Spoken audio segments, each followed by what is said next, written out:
bustling department store in one of the largest cities in the world. 1,500 people are crowded inside the building. Suddenly, an explosion erupts from the top floor. In less than 20 seconds, the entire store crashes to the ground. In its place lies a massive pile of twisted steel and concrete. Over 500 people are dead. The tragedy stuns a nation, and the public demand answers. Now, one man must find out what caused this catastrophe. What he discovers will shake an entire country to its very foundations. Disasters don't just happen. They're a chain of critical events. Unravel the clues and count down those final seconds from disaster.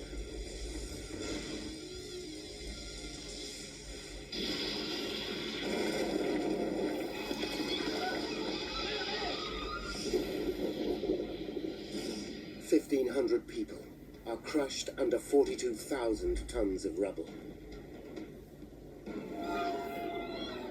On the surface, there is chaos. 10 meters down, a young girl is buried alive. For her, the horror has only just begun.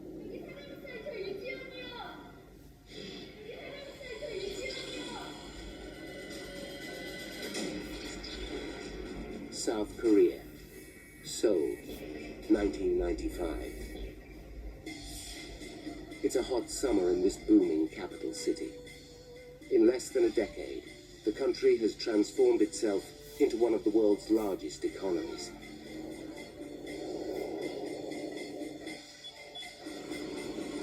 The sudden wealth has led to a massive increase in construction.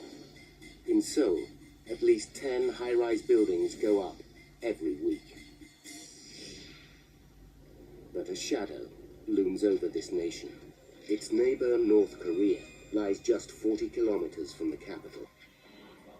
Close enough to put Seoul within range of artillery shells from one of the last surviving hardline communist countries. The relationship between the two has long been violent. In 1983, North Korean militants detonated a bomb, killing 17 South Korean officials. 4 years later, the communists are accused of destroying a South Korean airliner in mid-flight, killing 115. June 29th. It's 7 a.m.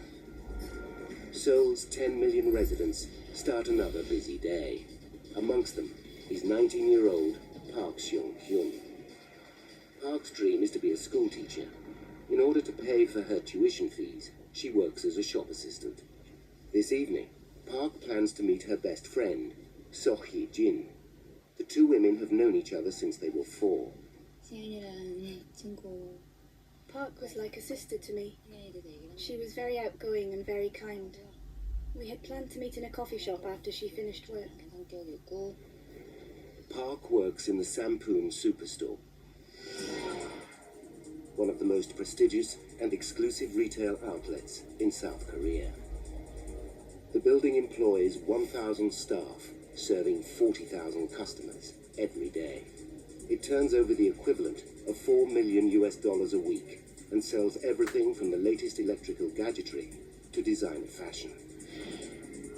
Built in the late 80s from reinforced concrete, the complex has 4 basement levels and 5 stories above ground.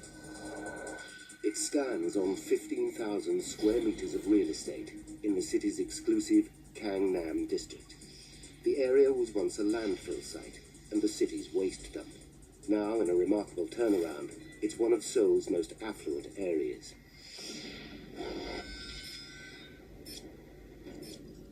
Just after 8 a.m., Yong-cho Lee, the store's facility manager, starts his day. He's a busy man, and his first job is to investigate a note left on his desk by the night watchman. In the early hours of the morning, the night watchman heard strange noises coming from the roof. The roof is cracked, but but Lee knows that this was caused when some air conditioning units were moved 2 years ago.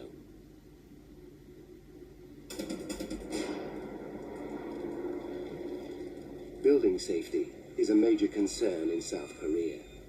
The country has recently been shocked by several appalling tragedies.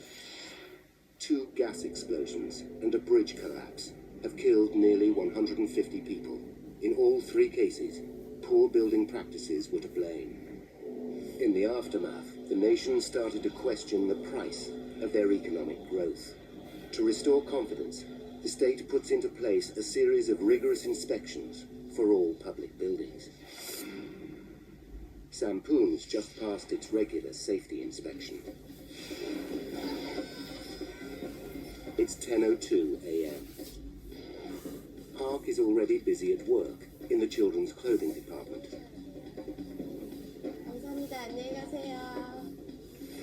Over in the household section, another young woman, Yu Ji-hwan, is running late.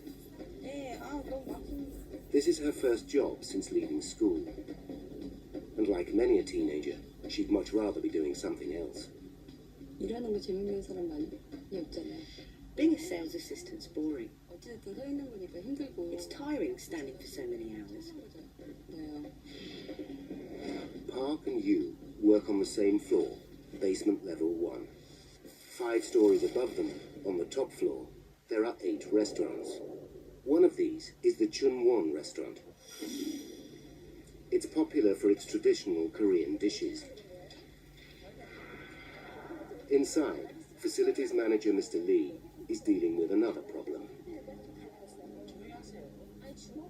A large crack has appeared around one of the columns, and the floor looks buckled at the base.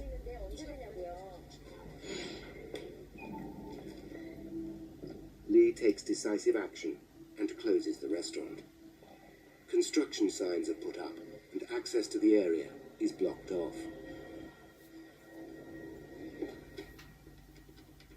Lee knows that gossip spreads quickly in Sampoon, so he cautions the restaurant's workers to say nothing.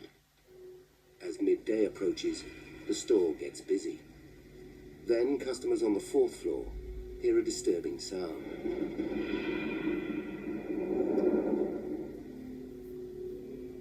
Once again, Mr. Lee goes to investigate. Down in basement level 1, Yu starts to feel the building vibrate.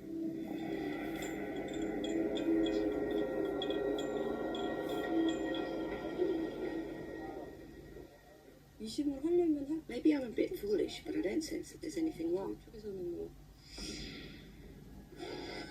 12:30 p.m. Mr. Lee thinks the air conditioning units may be causing the vibrations. To be prudent, he switches off the air conditioning for the entire building. An announcement is made telling shoppers the air conditioning is under repair and will be turned off for the remainder of the day. As the temperature reaches nearly 27 degrees Celsius, shoppers start to complain. 한풍이 지금은 이제 없어졌을 거예요. Customers are getting angry. Why does a prestigious store like Sampoon not have working air conditioning? 거기가 Behind the scenes, facility manager Mr. Lee briefs the Superstore's owner about the cracks in the restaurant. Lee explains that the cracks have widened to 10 centimeters since the morning. Also present is Haksu Lee, the structural engineer. Su Lee built the complex, and he recommends closing the store and carrying out urgent repairs. The owner refuses. He is adamant that the store stay open so shopping can continue. Beneath the restaurants, on the 4th floor, there is now widespread concern. Workers are worried that something is seriously wrong. Facility manager Mr. Lee attempts to reassure the staff, but rumors that the building has a problem are spreading.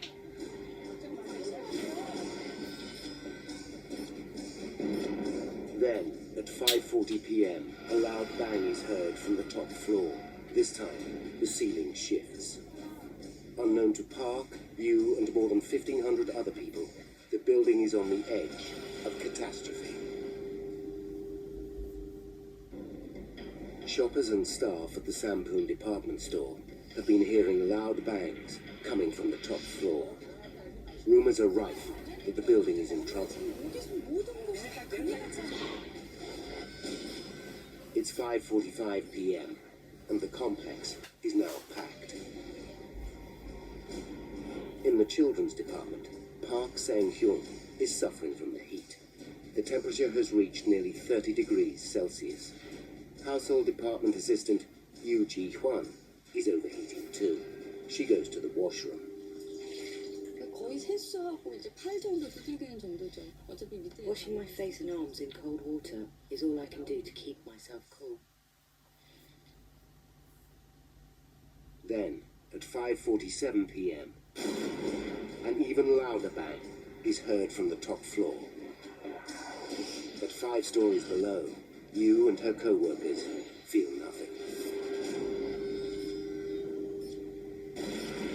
A massive blast rocks the entire building. Emergency alarms are immediately set off. On the upper floors, staff and customers panic and run for the exits. In the basement, Yoo Ji-hwan realizes something is seriously wrong. 쿵소리가 나요. 멀리서. 어딘가에서 아무튼 멀리서 쿵 Suddenly I hear a loud boom sound in the distance. 가까워지는 거예요. 쿵쿵쿵쿵 이렇게. 그러면서 그 쿵쿵쿵쿵 하면서 이게 흔들리는 거죠. The sound gets closer and closer.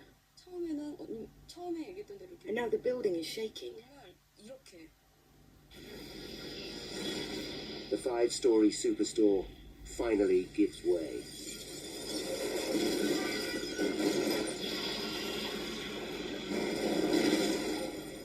Park and Yu are engulfed in the mayhem.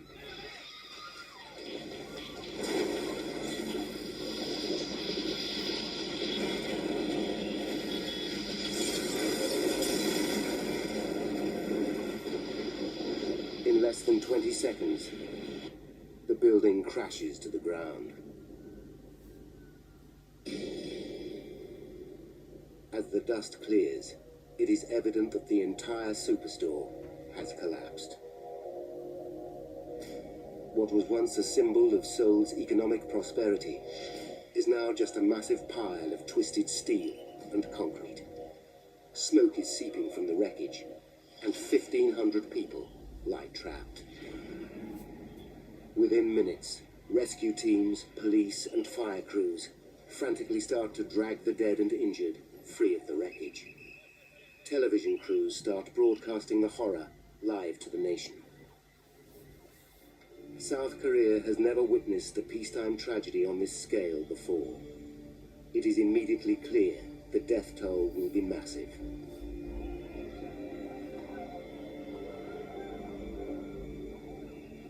The disaster site is a scene of utter chaos. Grief-stricken relatives and friends desperately search for survivors. Among them is Park's lifelong friend, So Hee-jin. The two were supposed to meet this evening. 그러니까 놀랬고 거기 I am shocked. So many injured and bleeding. The dead being carried away. So knows that her best friend must be somewhere in the collapsed building. 그 사람들이 이렇게 막고 I start scrambling at the rubble with my hands. I keep digging. I don't know why I'm doing it. I just need to do something. 10 meters below So, underneath thousands of tons of rubble, is the remains of what was once basement level 1. There, in a space half the size of a telephone kiosk, lies Yoo Ji-hwan. She's badly injured, but incredibly, she's still alive. 이마에 막 손가락 들어가고 I can feel a hole in my head so large my finger can go through it. That's how big it is. 그냥 이렇게 한 이 정도 작게 없어서 And I can feel something squiggly in a cut on my back like my intestine. 이게 다 몸이 원래 I don't want to die. 몸이 자체가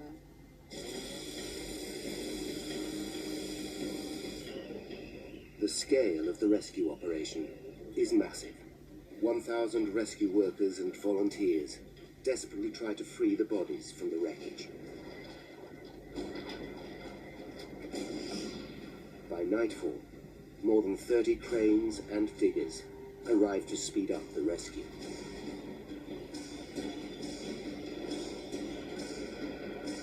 They start carefully removing huge slabs of debris.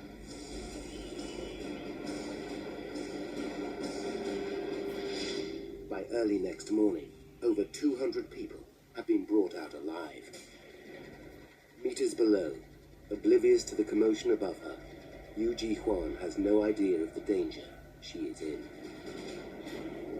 깔끔하게 폭삭 딱이었거든. 근데 그때 제가 생각했지. As I look around, I think it's just a wall that's collapsed on me. 상황당한 게 그 사람 I try calling out, but there's no answer. 안에 무슨 컵.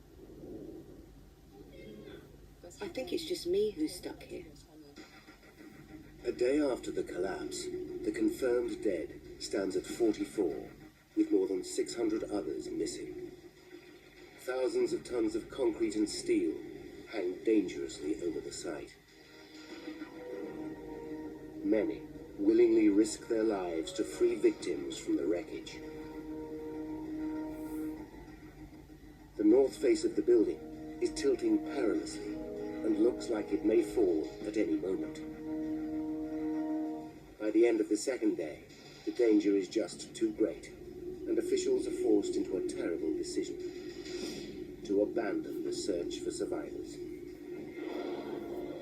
More than 500 relatives take to the street. They plead with officials to resume the rescue. In the protest, scuffles break out with riot police. Calling off the search now would be a death sentence for you and countless others trapped in the wreckage.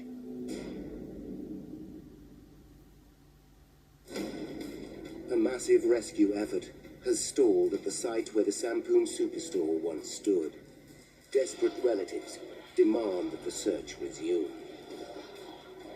By the morning of the third day, engineers stabilize the north wing with cables, and the rescue operation starts once again.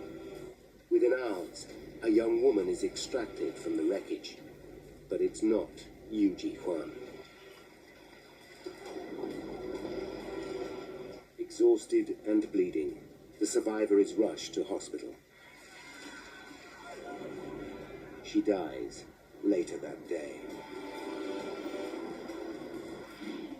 For Yu, trapped for over 72 hours, her chances of survival are falling. 무슨 소리를 했다? 그거 다 생각나고. I think a lot about the short life I have had. All of those close to me, my friends, and especially my mother.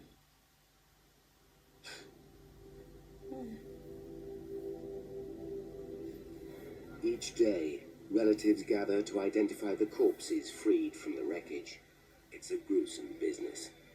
Park Sen-hyun's friend So is there. She sees a photo that strikes fear in her heart.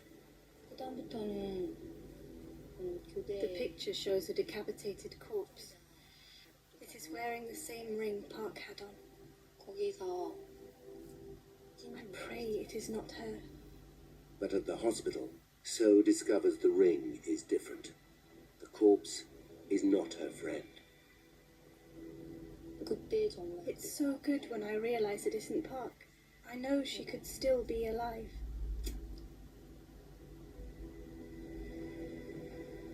On day 4, the death toll reaches 107. But still, rescue workers know many more are missing. As the days go by, the rubble is constantly compressing, crushing those trapped inside. The wall above Yu is now just centimeters from her face.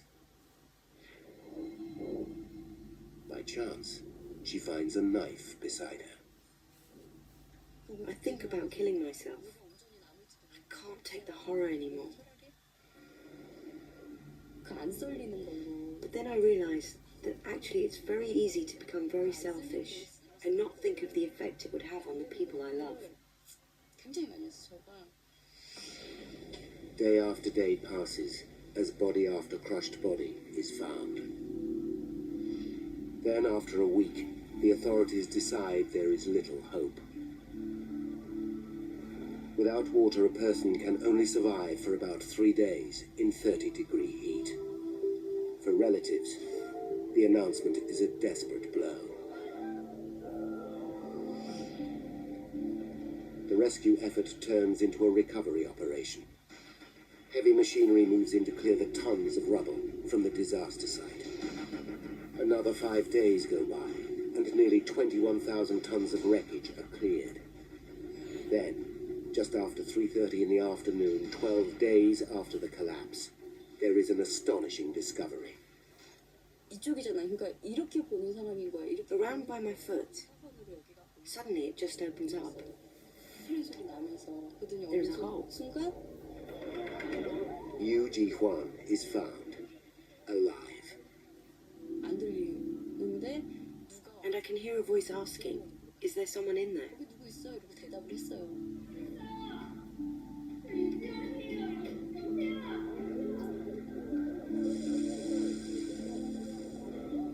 Yu has survived, trapped in a space barely larger than her body. In all, she has spent 285 hours in searing heat, drinking rainwater to keep her alive. 행복한 거에 I can't really explain it, but it's just happiness. 좀 근심을 날려버린 그런 I feel like I'm flying, 뭐라 그래? that I'm freed from everything. 나왔고 이제 내 소재도 알고 내가 누군지도 Everyone knows who I am. 사람들이 어찌됐든 And even if I die now, everything I've worried about has been taken away. 솔직히 죽어도 이제는 더 Yu is rushed to hospital and put into intensive care. She has lost more than 10% of her body weight, but her other injuries turn out to be relatively minor. In total, 937 people are seriously injured. But amidst the wreckage, 502 are dead. Tears turn to anger. Why did a modern reinforced concrete building that had stood for over 6 years collapse? What kind of catastrophe could raze it to the ground in less than 20 seconds? And who, if anyone, is to blame?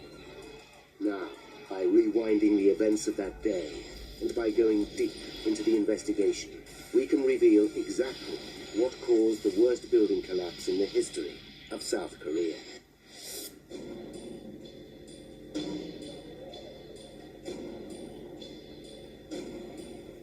Within an hour of the disaster, the prosecution office orders a full-scale inquiry. And there's only one man for the job. Lam Chung is the professor of civil and structural engineering at Dankook University. His knowledge of South Korea's construction industry is unsurpassed. But as Professor Chung arrives at the disaster site, he is not prepared for what he sees.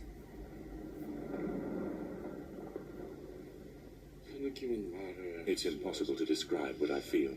So many people are crushed in the rubble. It's a huge shock. Chung knows that to cause this level of devastation, something quite extraordinary must have taken place. I've never seen a building collapse so completely. It's utter chaos.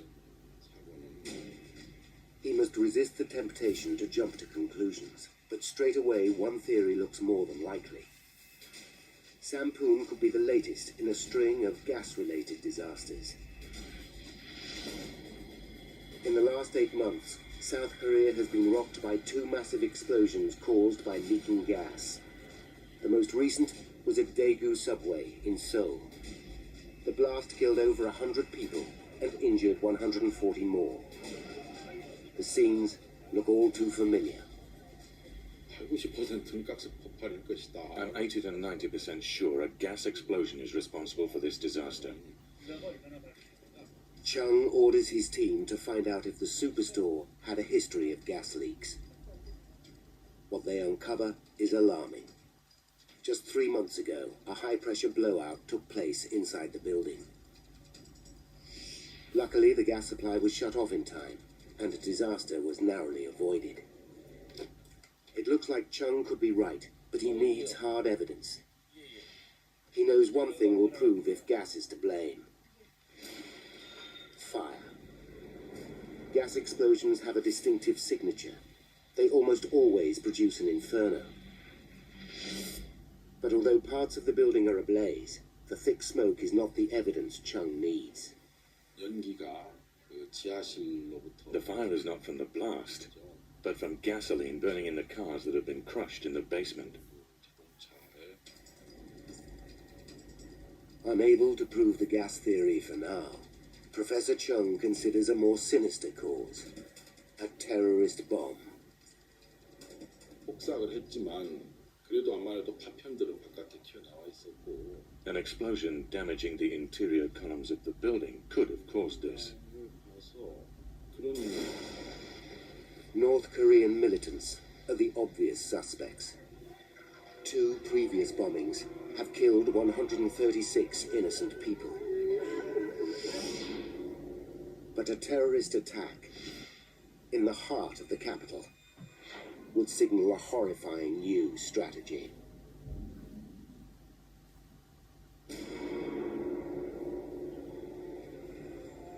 Investigator Professor Lan Chung examines whether the disaster at the Sampoon Superstore has been caused by a terrorist bomb. It bears a striking resemblance to another shocking event half a world away, in the USA. On April 19th, 1995, just 10 weeks ago, a terrorist bomb blew up the Murrah Federal Building in Oklahoma City. 168 people were murdered. Could the disaster at the Superstore be a similar case, where a bomb triggers a large-scale collapse? The 2 buildings were of similar construction, so is there anything to learn from the American investigation? One of the first things I tried to do is imagine how the collapse progressed, how the building got from a state standing up, ordinary state, down to a pile of rubble on the ground. Glenn Bell has been a structural engineer for 30 years. He has investigated many high-profile building disasters, including the Oklahoma bombing. He knows that a bomb explosion has its own unique mark, a footprint that investigators call a debris field. In the Oklahoma City bombing, we see debris was blown out sideways from the face of the building from the explosion. The wreckage was thrown several hundred meters from the structure, forming a distinctive telltale pattern. But as Chung surveys the scene from Sampoon, he notices one striking difference. The debris was not thrown outwards. The entire structure came straight down. The pattern of collapse and lack of other evidence rules out a terrorist bomb. For Chung, it's conclusive. An explosion would not have caused the building to collapse straight down in its entirety. The pattern of collapse also rules out a gas explosion. Now there is only a single option left. It's a chilling prospect, one that could affect almost every large building in Seoul. Some kind of structural failure must have caused this disaster. There is so much damage that if it wasn't an explosion, there has to be something wrong with the design of the building or a mistake in its construction. The pressure is on Chung to solve this mystery fast. In recent months, a bridge collapsed without warning, and now a superstore has suffered a similar fate. How many other thousands of buildings and perhaps millions of lives are in danger? Has the rush to build in this booming economy left a terrible legacy? Chung begins a process of elimination. Could the material used to build the structure have been at fault? After all, substandard materials were the reason Songsu Bridge collapsed, killing 32 people. Sampoon was 100% reinforced concrete. A defect here could certainly have caused total collapse. To find out, the sample of the concrete is put under compression in a powerful hydraulic vise. It's a standard investigative test, one that Glenn Bell has performed many times. Very strong concrete will tend to carry quite a bit of load before failure, and then it breaks in almost an explosive fashion.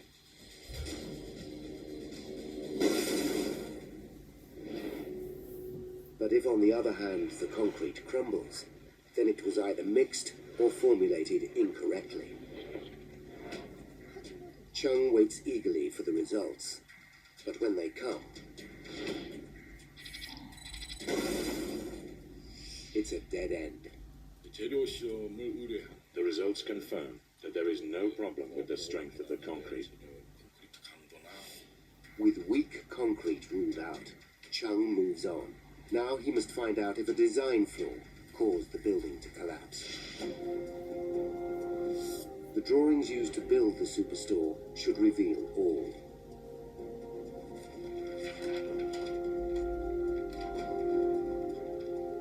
우선 이게 The drawings show the Superstore was built using a technique called flat slab construction. 슬랩 구조라는 것을 Flat slab construction is a common way to build multi-story buildings. Concrete columns support the weight of each level, and for extra strength, steel bars are cast inside each one. More steel is used inside the floor slabs to strengthen them too. So far, all is well.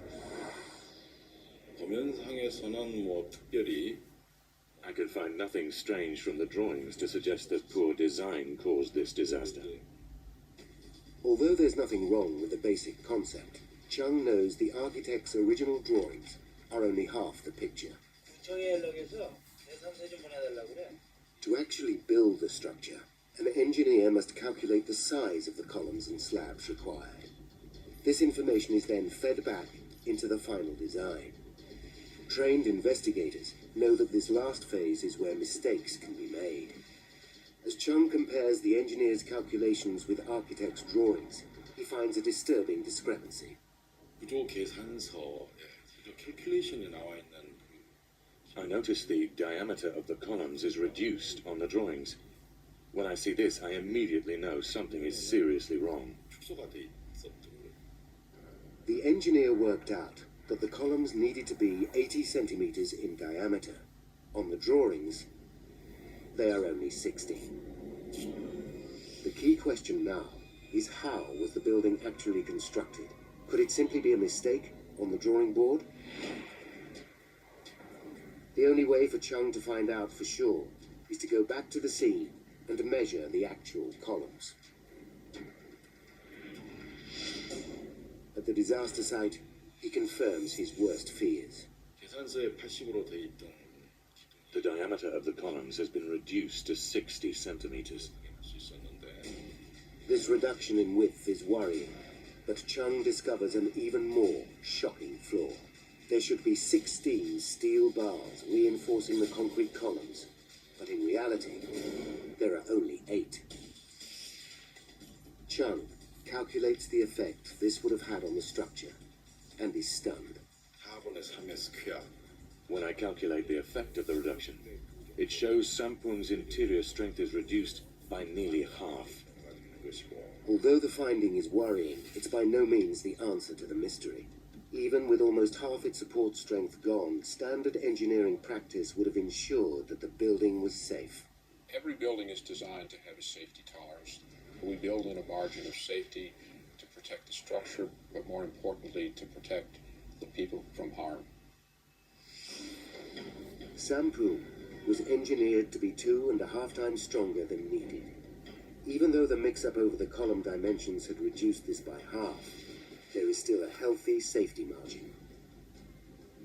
There must be something else. Chung orders his investigation team back to the disaster site to look for more clues. Now they find a third shocking error. The reinforcing steel bars that strengthen the concrete floor slabs are in the wrong place. They should be 5 centimeters from the top of the slab, but in fact, the distance is 10 centimeters. This tiny detail is of crucial importance. The repositioning of the steel by about 5 centimeters may not sound like very much to the layperson, but it's critical because effective lowering the steel is very much like making the slab thinner. This mistake weakens the slab by 20% at the most vital part of the building, the point where the floors connect to the columns, and the stress is transferred to the ground. It's still not enough to bring about a collapse, but the errors are adding up. They point to a systematic disregard for building regulations.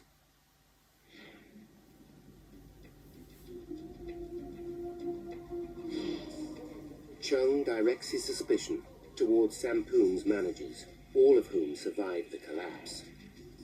South Korean law enables the prosecutor's office to arrest the owner, chief architect, CEO, and facilities executive under suspicion of professional negligence.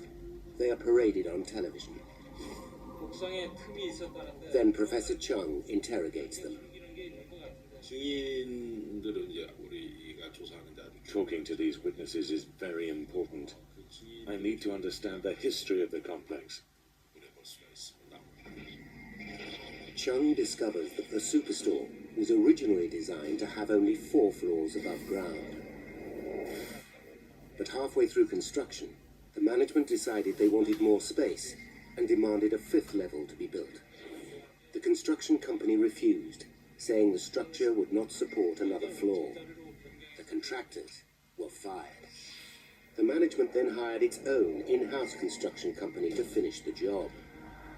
It's an extraordinary example of how commercial pressures in Seoul's booming economy are riding roughshod over all other considerations. Next, Chung calls in the building's facility manager, Mr. Lee. Lee has even worse to tell.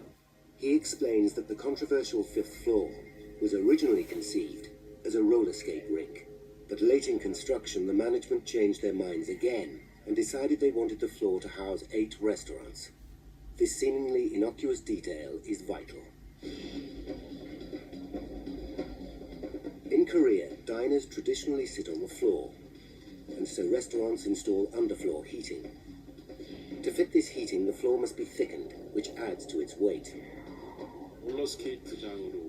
As soon as I know the roller skate rink was changed to a restaurant floor, I know the building was in trouble. Chung works out that installing the underfloor heating must have put yet more stress on the vital connections on the 5th floor. Mr. Lee confirms that they were under enormous stress. Lee had seen the cracks with his own eyes and had photos taken. Mr. Lee tells me about a problem on the morning of the collapse. A pillar in one of the restaurants had a crack around the base of it, the size of a man's fist. By checking the plans, Chung places the cracks at column 5E in the Chunwon restaurant. His expert eye can tell the slab has completely separated from the pillar, with only the reinforcing steel holding it together. The trail is getting warmer, but even this is not enough to account for the disaster that cost so many lives. There is one factor that Chung simply cannot ignore. The building stood for a full 6 years. Hundreds of thousands of people came and went, shopped and dined in its 31,000 square meters of retail floor space. Something must have happened after the building was completed. Something that must have pushed it over the edge. There always exists a critical point. If you go beyond that point, the building collapses. Chung orders his team to scrutinize the building's history.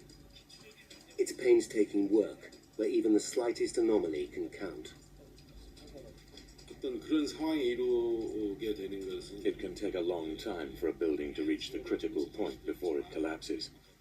But then sometimes you just need a drop of water, one drop of water, and the destruction starts. Finally, Chung gets a lead. 2 years before the collapse, 3 large air conditioning units situated on the roof had been moved. Neighbors on the east side had complained that they were too noisy. This could be Chung's missing link. Again, he quizzes facility manager Mr. Lee. The facilities manager confirms the air conditioning towers were moved. He has photographs showing this.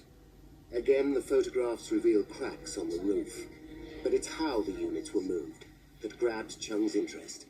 그랬더니만 이제 Mr. Lee tells me that the air conditioning units had been dragged across the roof. This is very worrying. This latest detail is extraordinary. It provides the key to exactly how the building collapsed. And as a direct result, Professor Chung's investigation will call into question the safety of almost every building in South Korea. Investigator Lan Chung is close to discovering what caused the disaster at the Sampoon department store. He has found that 2 years before the collapse, 3 large air conditioning units were repositioned. They should have been lifted into their new position, but instead they were put on rollers and dragged across the roof. Dragging them was a terrible mistake and has clearly made the whole roof unstable. What's more, their weight, 15 tons each, must have overstressed the main supports. Column 5E seems to have been particularly affected. But Chung still doesn't know what triggered the collapse on June 29th. The trigger is the final explanation of what happened, and it's most important in that it explains why the failure occurred when it did. One piece of evidence remains unresolved. Survivors reported that the department store was vibrating on the day it collapsed. Chung finally thinks he has the answer.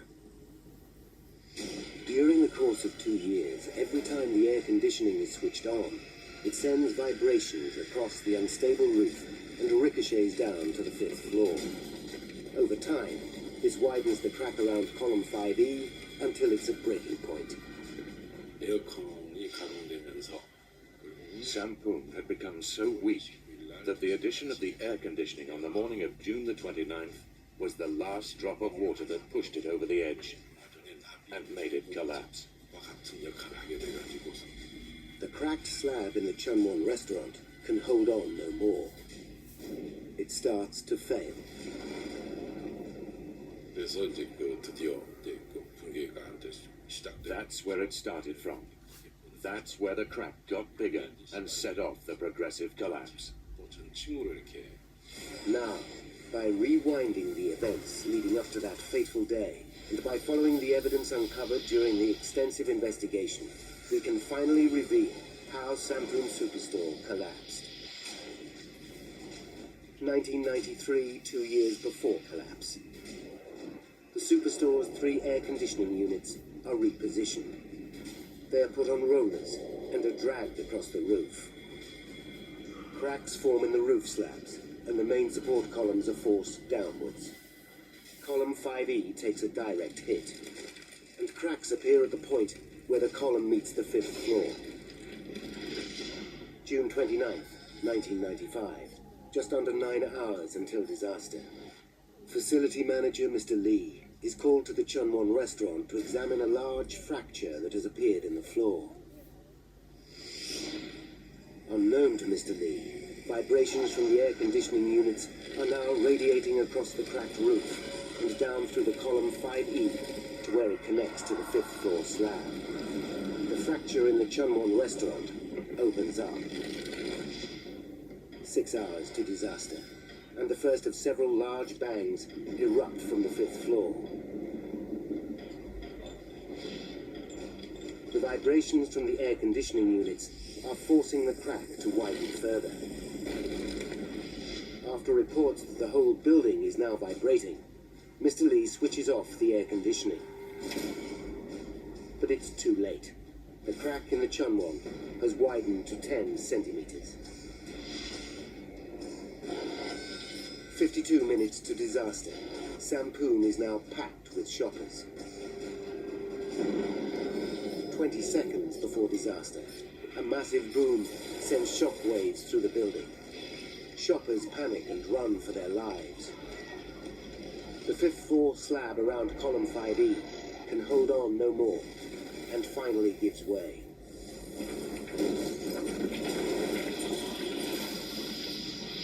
In less than 20 seconds, The building crashes to the ground, trapping more than 1,500 people. For investigator Professor Chung, it's a chilling insight. 그리고 이제 As I carried out the investigation and smelled the rotting corpses, I couldn't help but realize what can result from mistakes. As a fellow engineer, I can't help but feel ashamed. But in all the carnage, there is one last miracle. 16 days after the collapse, the disaster site is nearly cleared. 323 corpses have been recovered. But amazingly, beneath the rubble, one person is still alive. It's 19-year-old children's department assistant, Park Sang-hyun. 코가 이렇게 굳어있는 상태에서 살려달라는 발음도 I hear loud machinery above my head, and I think, this is it. I'm going to die. 사람 있냐고 사람 있다고 그랬고 I start banging with all my might. The machines stop, and I hear a voice call out, "Is anybody down there?" Park has been trapped for 377 hours in complete darkness.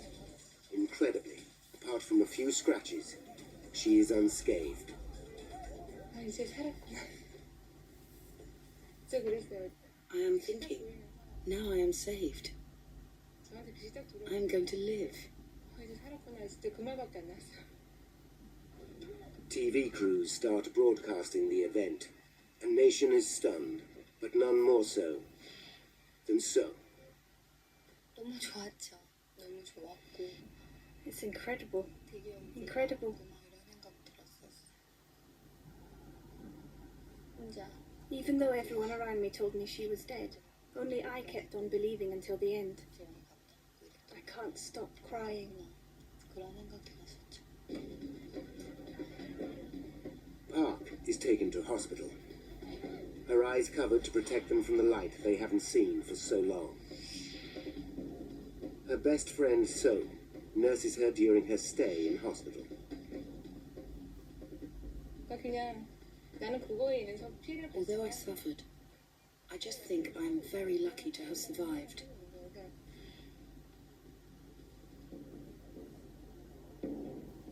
After weeks recovering, Park finally goes home. 저 친구가 봤을 때 되게 좋았었어요. 저 친구가 I feel so bad that Seo had suffered so much.